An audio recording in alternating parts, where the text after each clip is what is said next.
तो चलिए आज सफर करते हैं दुनिया की एक सबसे रहस्यमयी जगह का, अमेज़न के घने जंगलों का। सबसे पहले तो जरा इसके आकार का अंदाजा लगाइए। हम बात कर रहे हैं 55 लाख वर्ग किलोमीटर की। मतलब ये कोई छोटा मोटा जंगल नहीं, ये अपने आप में एक पूरी दुनिया है जो एक नहीं, दो नहीं, बल्कि 9 देशों में फैली हुई है। और ये जंगल इतना घना है, इतना ज्यादा घना कि सोचिए बारिश की एक बूंद को पत्तों से छनकर जमीन तक पहुंचने में 10 मिनट लग जाते हैं। इसी से वहां एक बिल्कुल अलग थलग एक अनोखी दुनिया बन जाती है।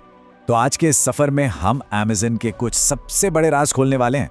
हम देखेंगे कुछ हैरान कर देने वाले कुदरती करिश्मों को और बात करेंगे वहां के खोए हुए लोगों की अनसुनी कहानियों की। तो सबसे पहले ये समझते हैं कि अमेज़न सिर्फ पेड़ों का झुंड नहीं है। नहीं, ये तो कुदरत की एक जीती जागती ताकत है।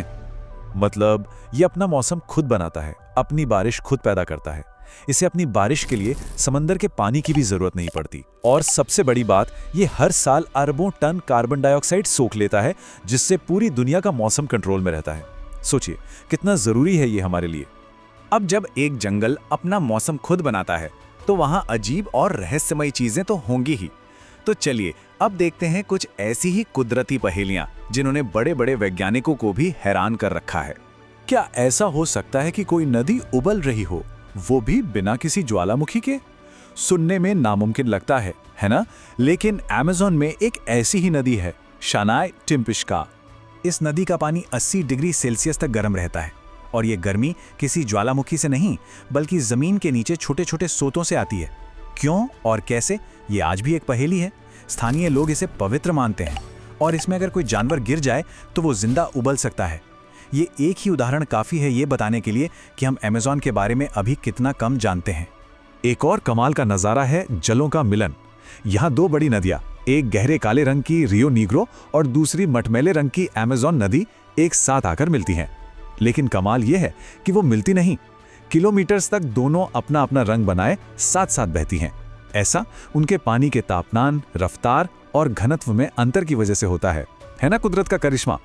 अच्छा, अमेज़न के रहस्य सिर्फ जमीन और पानी तक ही सीमित नहीं है। यहाँ रहने वाले जीव जंतु तो और भी ज्यादा अजीब और अनोखे हैं।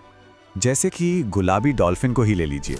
ये पैदा तो ग्रे रंग की होती है, पर जैसे जैसे उम्र बढ़ती है इसकी त्वचा गुलाबी हो जाती है। ये सिर्फ और सिर्फ अमेज़न की नदियों में ही मिलती है। और स्थानीय कहानियों में तो यहाँ तक कहा जाता है कि ये रात में इंसान का रूप लेकर जंगल में घूमती है। देखिए कैसे विज्ञान और लोक कथाएं यहाँ आकर मिल जाती हैं।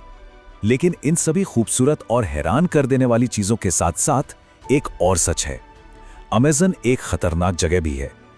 यहाँ दुनिया के कुछ सबसे खूंखार और जहरीले जीव रहते हैं। और शुरुआत करते हैं एक बहुत ही छोटी सी चीज से, जो दिखने में तो मामूली है पर है बहुत शक्तिशाली। ये है बुलेट चींटी।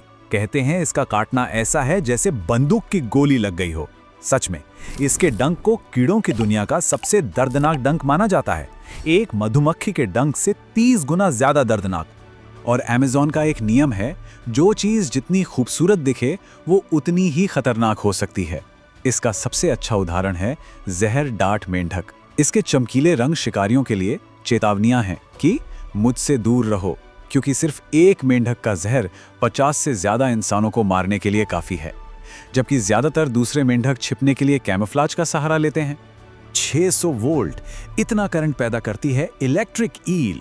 ये झटका इतना जोरदार होता है कि किसी भी इंसान को बेहोश कर सकता है, और अगर वो पानी में है तो डूबने से उसकी मौत हो सकती है। और नदी के अंदर तो मानो शिकारियों का राज है। दुनिया के सबसे वजनी सांप ग्रीन एनाकोंडा से लेकर ब्लैक केमन मगरमच्छ तक, और पिराना को तो कौन नहीं जानता, जिन्हें वहां के लोग नदी के भेड़िए कहते हैं। बुल शार्क भी यहां मिल जाती हैं। मतलब नदी में हर तरफ खतरा ही खतरा है। चलिए अब इन कुदरती खतरों से आगे बढ़ते हैं और बात करते हैं अमेज़न में छिपे इंसानी रहस्यों की। एक कहावत है कि जो बाहरी लोग उन्हें ढूंढने जाते हैं वो अक्सर वापस नहीं लौटते। ये बात हो रही है उन 100 से भी ज्यादा जनजातियों की जिनका बाहरी दुनिया से कोई संपर्क नहीं है। वो अपनी मर्जी से सबसे अलग रहते हैं और अपने इलाके की बड़ी सख्ती से हिफाजत करते हैं। और फिर है एल डोराडो की वो कभी न खत्म होने वाली कहानी, सोने के एक खोए हुए शहर की खोज। 16वीं सदी में स्पेन के खोजकर्ताओं ने इसे ढूंढना शुरू किया। सदियों तक ना जाने कितने ही अभियान इस घने जंगल में खो गए, कितने ही लोग मारे गए, पर आज तक एल डोराडो सिर्फ एक कहानी ही है। उसका कोई सबूत नहीं मिला, और वो कहाँ है, ये एक गहरा राज है। तो देखिए, ये जो हमने अभी बातें की, उबलती हुई नदी, जहरीले जीव, खोए हुए शहर, ये तो बस वो राज हैं जिनके बारे में हमें थोड़ा बहुत पता चल पाया है। तो एक सवाल मन में रह जाता है, एक ऐसा जंगल जिसका आज भी ज्यादातर हिस्सा अनखोजा है, अनजाना है, उस महान अज्ञात में न जाने और कौन कौन से इससे भी कहीं ज्यादा अजीब और गहरे राज छिपे होंगे।